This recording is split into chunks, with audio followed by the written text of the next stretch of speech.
This is normally a music production channel, and that's never going to change. But my obsession with matcha lattes is pretty well documented on both my channels, and I've been on a quest to make the best iced matcha latte in town. I am by no means an expert at this, but I have managed to create something that I think is really freaking good and is a direct recreation of the best matcha latte I've ever had at Cafe Maiko in the San Francisco Japantown Mall. I went on a bit of a mission to recreate it pretty much exactly, and I've gotten pretty close. And over the course of this video, I'm also going to give you just general tips and knowledge that I've picked up over the course of trying to figure this out for making matcha lattes yourself. And let's start with by far the most useful thing that I learned when I first started learning to make matcha lattes. I'll hand this over to Past Me to explain. The main thing that I want to put in your brain, if you take away nothing else from this video, is the basic trick to making a good matcha latte, which is to mix your ingredients in a small amount of water first and then add the milk. Personally, I use a fairly cheap milk frother. That's just super easy to get a nice even mix. Or of course you could use a whisk or put the ingredients into a bottle and just shake violently. I've absolutely done that many times, especially while traveling. I'm back. The other major thing that I learned over the course of making this is the difference in grades of matcha. Now, I've found conflicting information. I'm going to leave some links in the description to give you like the primer that I got on this, but there are different harvests of matcha that lead to different like quality levels. And it's not strictly like whether something is good or bad. It's just different, but it is widely accepted that the highest grade matcha is the best. And that's the stuff that you're going to drink for the traditional way of preparing a matcha in a non-latte form. So as far as I understand, with caveats that I'm not an expert and that I've seen conflicting information, the highest grade of matcha available is ceremonial grade. And the unfortunate thing is that this is not a strictly regulated label, so any matcha can call itself ceremonial grade even if it isn't. But I'm going to link the stuff that I tried. It's an Amazon link, not an affiliate link. I don't love pushing traffic to Amazon, but it's a good, easy way to just get people on the same page. So here we are.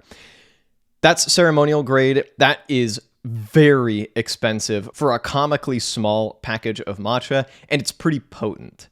Then, as far as I know, there's either standard or premium grade. I've heard it referred to as both. This stuff is still quite high quality. This is what I understand Cafe Maiko uses, and it's what they sell in their stores. And when I was trying to recreate their matcha latte, I compared using the lowest grade, culinary grade, to the matcha packet that I bought from them, and the difference was obvious. That is the big thing, is like, if you want to make an amazing matcha latte, you need to be using amazing matcha. The unfortunate thing is that you can't order the Cafe Maiko matcha powder online, and so that's why I did a bunch of searching to find alternatives that are similar in taste. And like I alluded to, the lowest grade is culinary grade, and this is often used for matcha lattes and will also be used for stuff like baking. It's not bad, but it's definitely more bitter, less flavorful, and maybe even less intense, so you might have to use more of it if you're using that to make matcha lattes. The stuff that I usually use is jade leaf matcha, and that's kind of the lower cost version that's worth a shot if you're just dipping your toes into this. So I made this matcha latte, the direct recreation of the Cafe Maiko matcha latte, after I had already run out of the Cafe Maiko matcha powder. So the matcha powder in here is 1/2 the really expensive ceremonial grade stuff, and the other half is the culinary grade jade leaf stuff. I found that that will make, for one thing, that'll make the expensive stuff last a lot longer if you use half and half. And I actually found that I like the combination better than either on their own. There's a good mix of this kind of smoothness and a bit of bitterness. So for me, the half and half approach is perfect. And you'll also notice that the really high quality stuff has this really vibrant green, and it looks a lot healthier, whereas some of the cheaper stuff is more like a brownish yellowish green. That's also got its own set of asterisks and caveats to it, but it's a decent rule of thumb. And before I get to exact measurements, the other thing I want to mention is that I've gotten fairly comfortable eyeballing the amount of milk that I use.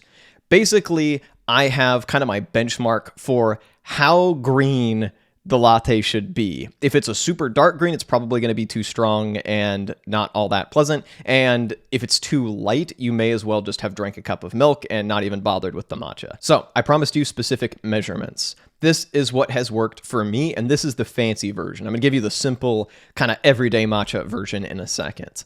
But for the fancy version, use approximately 1.5 teaspoons of premium grade matcha, or if you're going for the half and half approach, 1 teaspoon of ceremonial grade and 1 teaspoon of culinary grade. 4.5 teaspoons of powdered sugar, specifically. That's kind of a lot, but I've had people tell me that it actually could be sweeter, so your mileage may vary.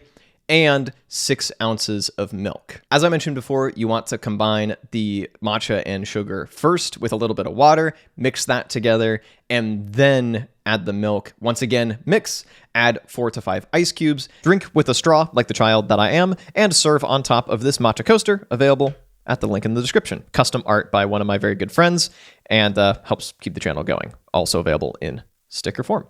Also, while we're in the world of self-promo, I mainly made these stickers just for me because I just thought that would be fun, but those are also on my Redbubble store if you want to check that out. For the simpler, cheaper version, use 2 teaspoons of just culinary grade matcha, whatever you can find, and 2 teaspoons of just normal non-powdered sugar. Once again, mix the same way.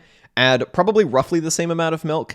You, of course, could also use 2% or fat-free milk. Honestly, these days, I'll occasionally just add about 3-ish ounces of whole milk and then pad it out with fat-free milk, but your mileage may vary, and that's like decent. I've also experimented with adding vanilla syrup, but I haven't got the mixture for that right.